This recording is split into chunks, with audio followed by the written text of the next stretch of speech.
दुनिया के सबसे महान साइंटिस्ट एल्बर्ट आइंस्टाइन 14 मार्च 1879 जर्मनी के उल्म शहर में एक यहूदी परिवार में पैदा हुए थे सर एल्बर्ट आइंस्टाइन। उनके पैदा होने के बाद डॉक्टर्स ने नोटिस किया कि उनका सर नॉर्मल बच्चों के मुकाबले काफी बड़ा था और वो एक एबनॉर्मल बच्चे के रूप में जन्मे थे। नॉर्मली बच्चे 1 या 2 साल की उम्र में बात करना सीख जाते हैं, लेकिन आइंस्टाइन 4 साल की उम्र तक बिल्कुल भी बात नहीं कर पाते थे। आइंस्टाइन के जीवन से जुड़े अजीबोगरीब किस्से यही नहीं रुके, बल्कि उनके बड़े होने पर भी उनकी कई ऐसी आदतें थी जिनके बारे में सुनकर हर कोई हैरान रह जाता है। जैसे कि एल्बर्ट आइंस्टाइन को डेट्स और फोन नंबर याद रखने में प्रॉब्लम होती थी, यहाँ तक कि उन्हें खुद का टेलीफोन नंबर भी याद नहीं रहता था। एक बार उनके एक सहकर्मी ने उनसे उनका फोन नंबर मांगा तो आइंस्टाइन उनके पास रखे टेलीफोन डायरेक्टरी में अपना नंबर ढूंढने लगे। ये देख के सहकर्मी ने चकित होकर बोला, आप अपना खुद का फोन नंबर क्यों याद नहीं रखते? तो आइंस्टाइन ने उनको कहा कि किसी ऐसी चीज को भला क्यों मैं याद रखूं जो मुझे किताबों में ढूंढने से मिल जाती है। आइंस्टाइन कभी भी जूतों के अंदर मोजे नहीं पहनते थे, क्योंकि उनकी टांगों की उंगलियां इतनी बड़ी थी कि बचपन में हमेशा टांगों की उंगलियों की वजह से मोजे में छेद हो जाते थे, इसलिए उन्होंने मोजा पहनना ही छोड़ दिया। यहाँ तक कि वो अपने जूतों के फीते भी दूसरों से बंधवाते थे, क्योंकि उन्हें जूते के फीते बांधना भी नहीं आता था। दोस्तों, आइंस्टाइन हमेशा कहते थे कि मेरे अंदर कोई खास चीज नहीं है, पर मैं तो केवल एक ऐसा इंसान हूँ जिसमें क्यूरियोसिटी कूट कूट कर भरी हुई है। लेकिन आपको ये जानकर हैरानी होगी कि आइंस्टाइन हमेशा से इतने बुद्धिमान नहीं थे, बल्कि वो बचपन में पढ़ाई में बहुत ही कमजोर थे, इसलिए बचपन में उनकी गिनती बेवकूफ बच्चों में की जाती थी। उनकी कुछ हरकतों की वजह से उन्हें कुछ लोगों ने तो शारीरिक रूप से विकलांग कहना भी शुरू कर दिया था। खास करके आइंस्टाइन के टीचर भी उन्हें पसंद नहीं करते थे, क्योंकि वो सिर्फ साइंस और मैथ के अलावा हर सब्जेक्ट्स में फेल होते थे और बचपन से ही आइंस्टाइन को किताबी ज्ञान में कोई रुचि नहीं थी। हालांकि इसके बावजूद भी उन्होंने दुनिया के सामने साइंस की कई ऐसी थीसिस पेश की जिसके बिना आज भी साइंस कमजोर है, और यही वजह है कि उनका दिमाग आज भी चर्चा का विषय बना हुआ है। 18 अप्रैल 1955 आइंस्टाइन के मृत्यु के बाद पैथोलॉजिस्ट डॉक्टर थॉमस हार्वे ने आइंस्टाइन के परिवार की अनुमति के बिना ही उनके दिमाग को रिसर्च के लिए निकाल लिया था और वो वहां से भाग गए। इस हरकत के लिए डॉक्टर हार्वे को नौकरी से निकाल दिया गया, लेकिन उन्होंने कहा कि ऐसा उन्होंने सिर्फ रिसर्च के लिए ही किया है और वो वादा करते हैं कि वो आइंस्टाइन के दिमाग पर रिसर्च जरूर करेंगे, ताकि आने वाले समय में इससे साइंस और साइंटिस्ट दोनों को ही कुछ फायदा हो सके।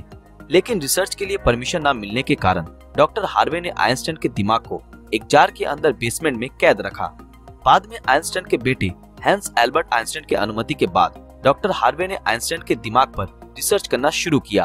पहले उन्होंने आइंस्टाइन के दिमाग का वजन किया, जिसका वजन 1230 ग्राम था, जो नॉर्मल इंसान के दिमाग के वजन से काफी छोटा था, क्योंकि दरअसल एक इंसान के दिमाग का वजन करीब 1400 ग्राम होता है। इसके बाद डॉक्टर हार्वे ने आइंस्टाइन के ब्रेन को 240 भागों से टुकड़े किए और उन टुकड़ों को दुनिया भर के मशहूर रिसर्चर्स के पास भेज दिया, ताकि वो अच्छे से देख सके कि आखिर आइंस्टाइन के दिमाग में ऐसा क्या था जो बाकी आम इंसानों में नहीं था।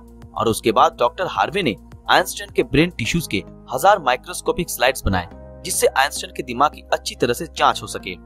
रिसर्च के दौरान ये पाया गया कि आइंस्टाइन के ब्रेन में आम इंसानों से ज्यादा सेल्स थी। आइंस्टाइन के दिमाग का सेरिब्रल कॉर्टेक्स नाम का हिस्सा एक आम इंसान के दिमाग के मुकाबले काफी अलग था। दरअसल ये सेरिब्रल कॉर्टेक्स दिमाग का एक जरूरी हिस्सा होता है जो सबसे जटिल दिमागी प्रोसेस के लिए मेन फैक्टर होता है, और यही ऐसा हिस्सा होता है जो अजीबोगरीब तरीकों से विकसित होता है। और साइंटिस्टों का मानना है कि यही वजह थी कि उनका दिमाग बहुत ही असाधारण सोचता था। जब साइंटिस्टों ने आइंस्टाइन के ब्रेन को फर्दर एग्जामिन करना शुरू किया तो वो बिल्कुल हैरान रह गए कि उनके ब्रेन में रिंकल पैरिएटल ऑपेरिकुलम मिसिंग है, जिसके कारण उनके ब्रेन की पैरिएटल लोब का साइज नॉर्मल ब्रेन से 20% ज्यादा बड़ा था। साइंटिस्टों का कहना है कि यही वजह है कि आइंस्टाइन की मैथमेटिकल स्किल और चीजों को इमेजिन करने की पावर नॉर्मल ब्रेन से ज्यादा थी, और उनके दिमाग में न्यूरॉन्स की डेंसिटी 17% ज्यादा थी, जिस वजह से आइंस्टाइन को ज्यादा ब्रेन पार्ट मिलती थी।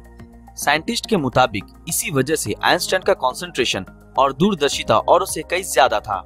साइंटिस्ट कहते हैं कि आइंस्टाइन के ब्रेन में ज्यादा फोल्ड थी, जो उनकी इंटेलिजेंसी का और एक कारण था। आइंस्टाइन का दिमाग 40 टुकड़े के रूप में अमेरिका के फिलाडेल्फिया शहर के मटर म्यूजियम में प्रिजर्व किया गया है। दोस्तों, आज साइंस ने कितनी तरक्की कर ली है, लेकिन इसके बावजूद आज भी आइंस्टाइन के दिमाग और इंटेलिजेंसी एक पहेली बनी हुई है। लेकिन साइंटिस्टों को आशा है कि फ्यूचर में किसी बेहतरीन टेक्निक के जरिए आइंस्टाइन के दिमाग को और भी बेहतर तरीके से जानने में कामयाबी हासिल होगी। आशा करते हैं आप लोगों को ये वीडियो पसंद आया होगा। तो फिर मिलेंगे अगले वीडियो में ऐसे ही किसी मजेदार विषय के साथ। अगर आप ऐसे ही और वीडियो देखना चाहते हो तो हमारे इस चैनल को सब्सक्राइब करके बेल आइकन ऑन कर दें ताकि जब भी कोई नया वीडियो आए आप तक नोटिफिकेशन पहुंच जाए। अगर ये वीडियो आप लोगों को अच्छा लगा तो इस वीडियो को लाइक, कमेंट और ज्यादा से ज्यादा शेयर जरूर करें। तो मिलते हैं आपके साथ अगले वीडियो में, तब तक के लिए शुक्रिया।